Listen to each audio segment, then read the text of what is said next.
I didn't know that there is a video that is actually circulating on the social media of our cool brother who is the binocular hitmaker, Budi Babakeketso.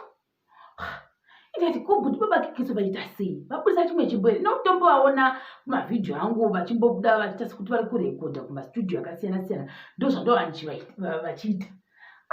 Kuda pepe Babakeketso vakagwada. Babakeketso kutogwada pakutora mashoko mamwana. Mashoko ekupfekera muringo. Tikati what is this coming from and where is it going? How is this happening right now? We are almost at the end of 2020 and going in 2021.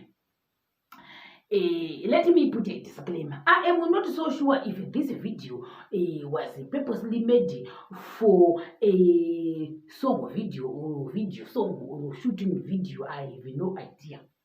Or this video purposely was meant for a realness in the feeling of someone's heart. I'm not so sure about that. So that's the reason why I put a disclaimer. In case tomorrow you will be embarrassed by seeing someone singing, oh Miki, oh, I don't want it to be embarrassed. So that's again the disclaimer.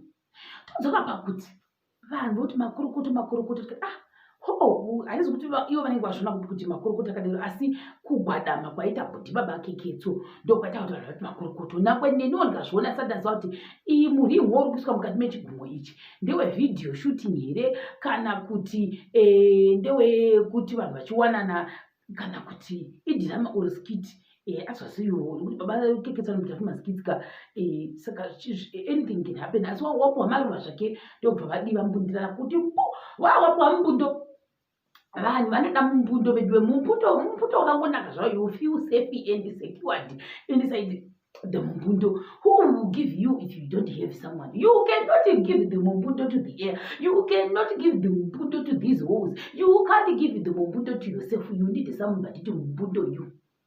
If you don't have that somebody, it means that you are at loss of mumbundo. That's all what I can say. Tochibva ipapo toenda pakuti makorokoto ndoezinzereve zvakachanzi Babakeketso Budi is now over the market. Po babaitwa zvakare sisiva wakana kuti vakoma ava vachita sei vakanyora kuti becoming what ndo babaitwa zvibhumwe zvitanza kuti the ring is inside the hand. Zvina kushata zvakanaka. Tozvienda chingoti makorokoto kana ainge esiriskiti kana kuti yange iri video yacho iyoyo kana zvaka zvishuwa arigari kuti makorokoto. We don't want jealousy as usual. We are against jealousy. We despise jealousy inside our hearts and minds. Tozvipapo toenda pakuti manje sikazozimani kuti neda kwevanhu vazhinji vachiti it will end in tears. Vamwe vakati kechingani Babakeketso achibva off the market. Vamwe vakati don't worry, Babakeketso is coming back very soon. Ikati coming back from where? How do you know that this one is the last bus stop? What if that the person is the last bus stop? Everybody knows that Babakeketso is always doing this and that in the engagement on the stage. Nokuti some people ask me, what about that person on the stage? Vamwe vakati why is it that this lady, when she accepted, it sounded as if she didn't want to say yes. Why is it so forceful? I don't know. Why is it that she is telling like that? Is she pressed or what? She wanted to go very fast or run away? We don't know. I say, oh, congratulations, everything is possible. She doesn't look happy. I don't know how you want someone to look happy when they are surprised with that kneeling and a ring. That thing is very, very vital. So maybe she was in shock. Is this me happening in this place? Ndichipwa ring. Mo ring mo guys uchiswa mchibungu da unotoporwa nebuka unogona zoboto guna samboto kutaka uzinotobokuta kuti sikuti kana kuti kwiti ndikuroteri kana kuti ndikurota ndikuti kuda vakatistambidze ridzi unenge uchiti nhai Jehovha musikuedenga, have you forsaken me? Which prayer am I supposed to do now? I have been kneeling like this to the west, to the east, to the north and the south, to the northwest and to the central pole of the continent. I knelt down, but why is it that I have never seen the ring? The only thing that I see is a text message that, oh, you know what, this is no longer working. That is the only thing that you expect after 6 years of graduating and having a doctorate in a relationship. Some people, they only need a few months. Some people, they only need a few weeks. Unogona kwangati wanebuka saka mfungwa wanga kapresiwe here kana kuti wanga asiri happy here. Zvimwe zvezvinhu zvakachiunikwa nevanhu kwachiona kumakomenti section. Kuko zvina kuchata. Asi chinongoti chakanaka muganga urugwi waita chake ndihomba. That's all we can say. Oh, Lord of Rings. What does that mean when someone says Lord of Rings? Mina, I only know a series on the Lord of Rings. This is what Lord of Rings about my ring, even got engagement. I am not so sure. Tipinda kuma comments tunoti vamwe vachichi unhu watononzikundai mukuu ndio kunyora kati becoming Mrs. Ngwenya with God it shall be napiri kamuyero soko ndo zvanyura vamwe ndo kuti manje mucomments selendodo it will end in tears. I repeat, guys, the streets are not safe. I don't know. This is statement that one wakawanda kunze. Streets are not safe. Streets are not safe. So up to now, the real meaning behind the streets are not safe. Inenge chinanga pakuti chicha chinyatsa kuzoti dzifambira nekuti vanhu vose vakungodzifambira zvokwata tikora nemachangu machafamba nemasaga nemichero tichidzifambira nyaya idzi kumastreets ukagoti mumageti kuti unenge uchifambira uchinonga zvose nezvekushani uchingoti uchinda zvina kushata. Zvikanzi bho here nevamwe wavo zvikanzi ana ayekera vangobva pamaketi for a season kunge mamwe next season vanenge vatovi futi pamaketi pacho. Vamwe ndokuti why is it that he always engage every time or he always engage with the Lord of Rings every year?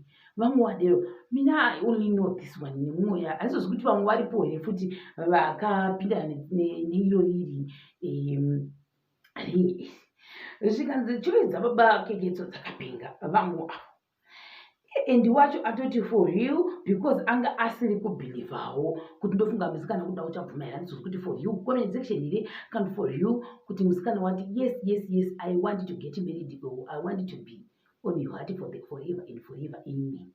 Kushata zvikanzora kumukadzi uyu bho zvese vamwe avo 2020 anything is possible.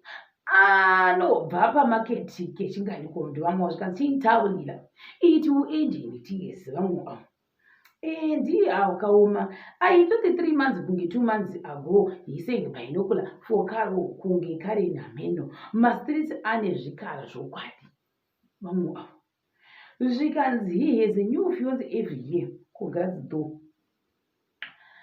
This man has told ladies that this thing called engagement is overrated or he has proved it's not for us Africans because the ring market has gone high because of him. How is that possible?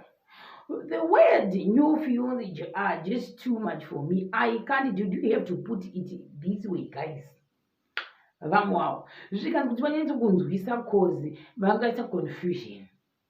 Keeping it up with baba kitsikitso zvishwa vanhu vakungoenda tosara nani zvokwadi kana mose mukuta taken we are already left with about 2 days to finish or to end 2020, but on the 31st maybe we'll see the other surprises of people engaging or doing something nice. We never know. Anything is possible in this world. Zvikanzi nevamwe zvakare unenge uchitoekera zvokwadi vamwe ngotukagadzira zvekutuka mwadidi zvikanzi haya vamwe vati sei usina discipline ndo mabhainokula acho here handisi kuti nekuda kwevadero vanhu vobva pamaketi kangani naividiwe zvikanzi uyu kwanoona maringi wakachipa zvokwadi I don't know maybe he makes the rings from the pure gold. You never know. Imuchishora mumwe munhu togadzira chinhu chini chake chinogadzira baba Keketso hamuna zvamungaita. Fiancé zvinorevei? Makorokoto king of hearts. Zvekanzi koma chinjira munoita madzimai chinourayi, at least this time we don't have to release you. Chimbobvisawo mombewo vamwe kuda nomuziva avava kuti ndofunga unongoita engage asi hazvindobhadhari hazvoti ichi zvinozoitikawo asi vamwe vangadero incha ndokwanisa ngotaura chekuti congratulations because I am not jealous of anyone's achievement. I am not jealous of anyone's upgrading of their life. Muona manje. That's all I can say. Celebrity crush yangu ilipi zvokwadi zilendondo.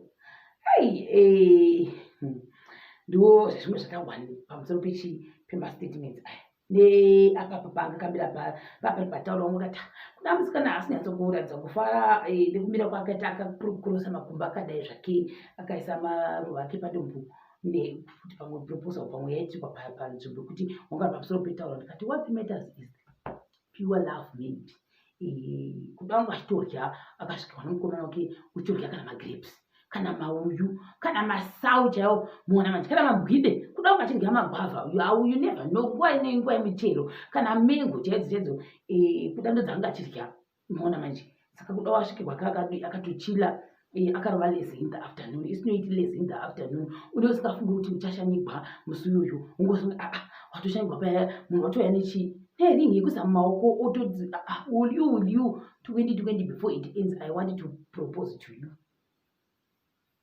Baba Keketso aisarenda ndo vamwe vanga vakazara macomments is the same thing. Vamwe vakati that did you have to say again that part was not necessary. Ndiye painokula wacho here iyoyo vamwe asi vanhu vanguva wadzira chanzi lot of things sazoni kuda kwei asi tandokasangotanje kuti Baba Keketso naiye munhu uyu mudzimai uyu makorokoto congratulations amuhlope. That's all I can say. Chakubata zvakare paChikamu TV.